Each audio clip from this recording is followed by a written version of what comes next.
And we're back with 4 new P's after a 1-week break for the holidays. And, with all that's been going on, it hasn't been easy narrowing things down to just 4, right? Both in the outside world and inside my head, lots of swirl. But let's start episode 151 by wishing my super smart, sassy Sydney a super 7th birthday. We'll be in person, outdoors at a local park, celebrating her birthday, making slime with like 24 of her friends. The 4 P's. Professional. Political. Practical. Personal. Sydney's 7th birthday party is yet another sign of our recovery. While there are still so many troubling indications and challenges that COVID keeps throwing at us, reminding us that it's still very real, it's impossible to ignore the progress compared to where we were a year ago. Maybe not in Michigan and other places where variants are surging, but we've quickly adapted and converted as a society. Hope everyone's getting their vaccines and that you're feeling okay. On our end, we're good to go. We also then, as a result, were able to convert Sydney's birthday party to real life in person. Without wasting any more time, here are the 4 P's for this week. Starting off with something personal.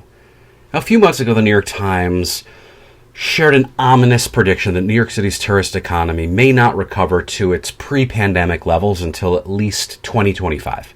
That sounds really far away.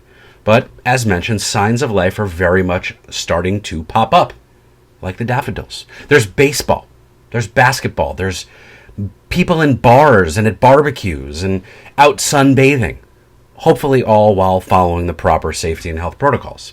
Another sign of life, I was able to return to my office last week in the heart of Midtown New York for the first time in 13 months. It was only for one day, and I was there working mostly alone, physically present on site just so that we could get some work done, some minor work on our HVAC and our tech stack. Someone needed to be there. That said, I have no idea when I'll be back again.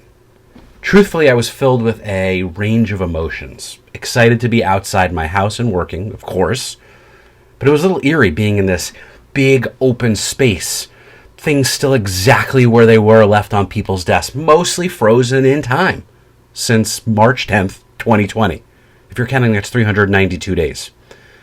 Walking out for lunch, I was pleasantly surprised to see much more life than I expected. More people, more activity. While not even close to what a beautiful spring day might have looked like while strolling up Fifth Avenue on the way to Central Park, there were still plenty of construction projects and workers to keep at least some of the remaining restaurants and bodegas open with a limited lunch menu and staff. No, my comfort level with public transit is not all there yet. I did not take the Long Island Railroad or ride the subway, though I did make pretty good time driving into Manhattan in less than an hour. Return trip not as favorable. Somehow I waited like 20 minutes for my car at the parking garage. A lot of people are probably driving in now.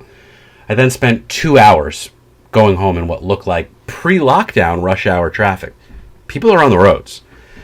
As for tourists, however, I do not think I saw a single out-of-towner, not counting the commuters from the suburbs. Not in any of my 10 hours while I was in Manhattan. It sounds like, as a native New Yorker, a dream come true to not see any tourists, but we truly depend on tourism as a foundational pillar of our success as a city. A colleague who came in last week said she didn't see anyone else in her hotel besides a skeleton staff, and there was dust on the furniture in her room. Yet, she still made the trip from Maryland. 2025 sounds far away. I mean, what would a city without a full tourist economy even look like over the next 3 or 4 years? New York drew a record 66.6 million visitors in 2019. And was on pace to break that record, and even more, in 2020. But 2021 looks like it's only going to get, 20% of that, at best. New York's economy has been hit harder than most, especially most American or major American cities. Thousands of shops and restaurants, many of which rely on out-of-town visitors. Several large hotels, right? They've closed for good. And the hotels that hosted homeless New Yorkers to stop the spread and just distance people from shelters, they're barely hanging on.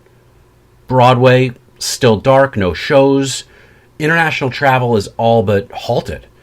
And by 2024, that number is still not going to have returned to the 13.5 million international visitors that New York City counted on and relied on in 2018 and 2019. At this point, the vaccine deployment is our best hope at accelerating a recovery. I'm both excited to report that as of this past weekend, I'm now fully vaccinated, as are about 30+% of New Yorkers. We're getting there, and faster than others, certainly. But until everyone gets their vaccine, it's going to be a quiet summer and maybe fall and winter in the Big Apple. Something professional and something I've been thinking a lot about the last few days. Being back in the office, I was acutely aware of the setup that we had left behind. Open floors, long bench seating, common areas, circular ventilation, closed phone booths for private meetings, and lots of just collaborative space in a tight space. It was truly the modern office model for facilitating collaboration and a cultural connection. Now it's a COVID nightmare. Those who've returned to offices, schools, and other common locations are filled with dividers and plexiglass screens that they're getting used to, right? Other measures of physical separation. It's yet another aspect of our new normal. Businesses, large and small, national and international, are rethinking lots of things and are continuing now to adapt their long-term thinking about how and when and even where we return. My company is only going to go back at most in a staggered partial capacity, which is smart. But as I sat alone at my desk last week, just conscious of how close the next empty desk was to me in proximity, I began thinking about cubicles. And until the last decade, cubicles in offices were a standard. And for those who cannot or will not work from home indefinitely, don't you kind of hope that we return to offices filled with partitions and cubicles? Well, let's take a trip back. Industrialization inspired the rise of an office, as we now at least think of it and know it, right? As a distinct workplace separate from physical and manual laborers and workers. With an increased focus on professional and physical efficiency, skyscrapers rose in cities and more people worked in tighter confined spaces again. Post-World War II, offices then evolved to foster an open, organic office landscape. That's the evolution.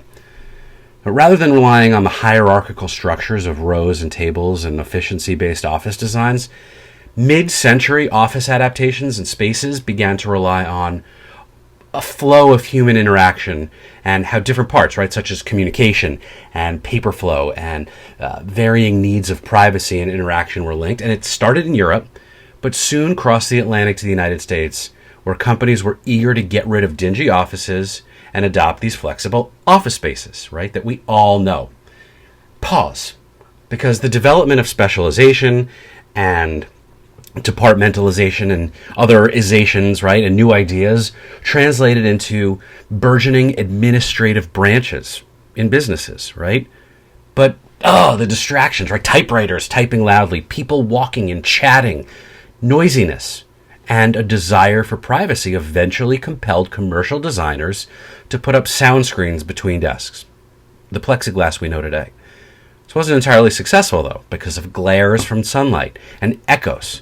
High-pitched sounds, ringing phones could still clearly be heard, right? So the screens ended up merely serving as a status symbol for those whose desks should be separated from everybody else.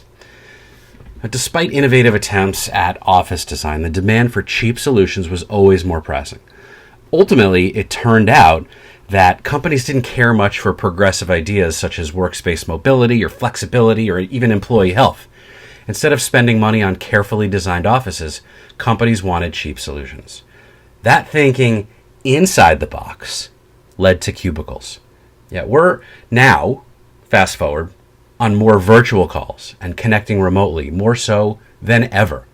But we're also spending more time working alone, with more bursts of uninterrupted privacy, periods of time where we're alone without distractions than we've ever been in our careers in this generation.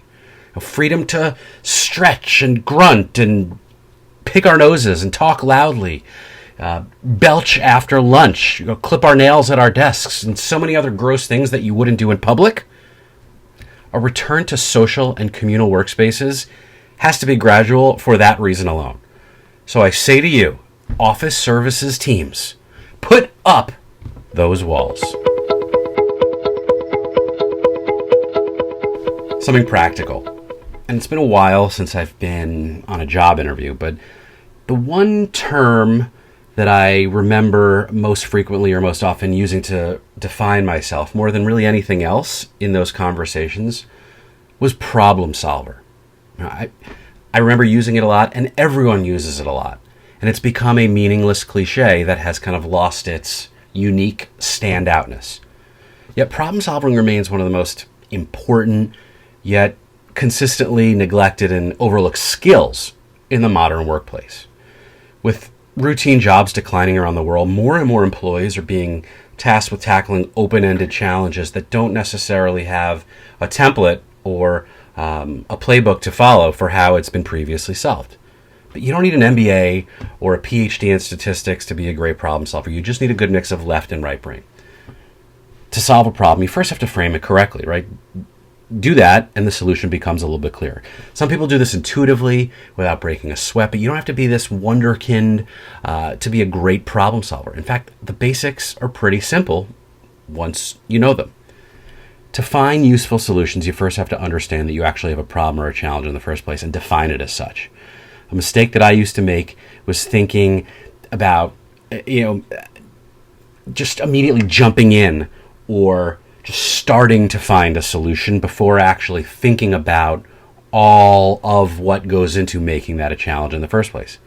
But problem solving only works if you're answering the right questions. Right? The problem solving process has to start with thinking carefully about the question you're trying to answer. And there are more than one question, actually. It's who's the audience? Who's deciding what tactics are adopted? What does success look like? How are you measuring it? When do things need to happen, right? Breaking problems down into smaller parts like that makes them easier to solve. You then start with a hypothesis, with a scientific method, and the criteria needed to support it. Right? You then start to discover what kind of data can solve the problem itself. The best way to prioritize solutions is to look at the interaction of two factors: the scale of the impact and your ability to influence outcomes, right? And it's a matrix. There are high impact, low influence solutions. Those are the ideas that may be highly effective, but may be beyond your ability to actually impact anything. There's also low impact, low influence solutions. Avoid those. Then there are the high impact, high influence solutions. This is the goal. But a common mistake that talented people often make is to try and solve problems all on their own.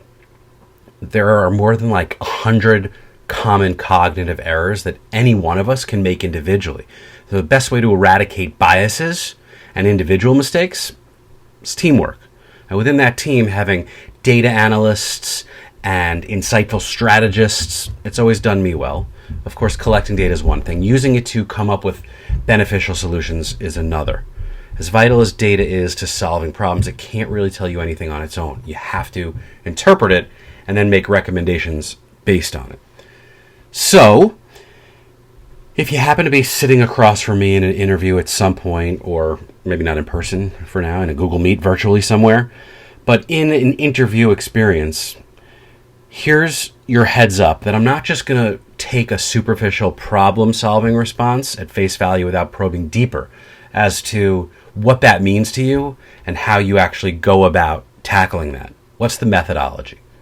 And if you're able to cite examples of high-impact, high-influence outcomes and creating egalitarian work processes, I'll hire you on the spot. And ending off this week with something political. A couple of times per week, while flipping and scrolling between MSNBC and ESPN and Bravo, I will pause midway in between on Fox News just to see what, and more often how, they're covering the events of the day. Call it competitive curiosity. I can never keep it on Fox News for more than a few minutes, but last week's cup of coffee and skimmed news experience exposed me to a few things, right? The crisis at the border, questionable COVID vaccine unscience, actually relatively straightforward recaps of testimony in the George Floyd murder trial, but also hapless defenses of Florida men, Matt Gaetz and Ron DeSantis. Objectively, the daytime news reports on Fox News are far more tolerable. At least they were in the months before and then after the election. I think even they were sick of Donald Trump. But no matter the news story and topics du jour and how they're covered during the day, I still cannot muster up the strength to watch the opinion shows in the evenings hosted by Sean Hannity and Laura Ingraham or Tucker Carlson. They're all bad people. People who watch them are either bad people themselves or they're just dumb. There's only two kinds of people, and that's it. Their shows are discriminatory. They are divisive. They are destructive. They're even deadly. Unfortunately, as last week's latest Tucker Carlson damage proves, we can't just ignore or dismiss him as some kook or firebrand or even a hateful white supremacist, because his words reach millions of people. In an age where digital influencers are all the rage, traditionalist influencers are still far more influential. In fact, Carlson is the largest viewing audience on Fox News and one of the largest on all of news television. So last Thursday night, Carlson espoused and expanded upon an increasingly louder racist trope, the Great Replacement theory. Now, generally, this is a fear-stoking narrative fueling white replacement anxiety and white replacement propaganda. It's a theory that white people in the United States are intentionally being replaced by immigrants and have to then fight back. While the topic of voter rights and suppression has been in the news most recently because of Georgia's own racist law, Carlson claimed that the Democratic Party is trying to replace the current electorate, the voters now casting ballots, with new people, more obedient voters from the third world. If that isn't blatant white supremacist theory, I don't know what is. Rightfully so, the Anti-Defamation League responded by calling on Fox to fire Carlson, which they won't. Besides being just inaccurate and wrong, this type of rhetoric has deadly consequences. Along with downplaying the Capitol riots and hate-inspired mass shootings and racist attacks, ignoring hate and violence fosters its repetition, especially with angry white men. We've been told repeatedly to say something if we see something. Well, I see something, and it's bad. So I'm saying something, and you should too. Make sure that your racist, Tucker-loving friends, and maybe even family, can hear you when you do.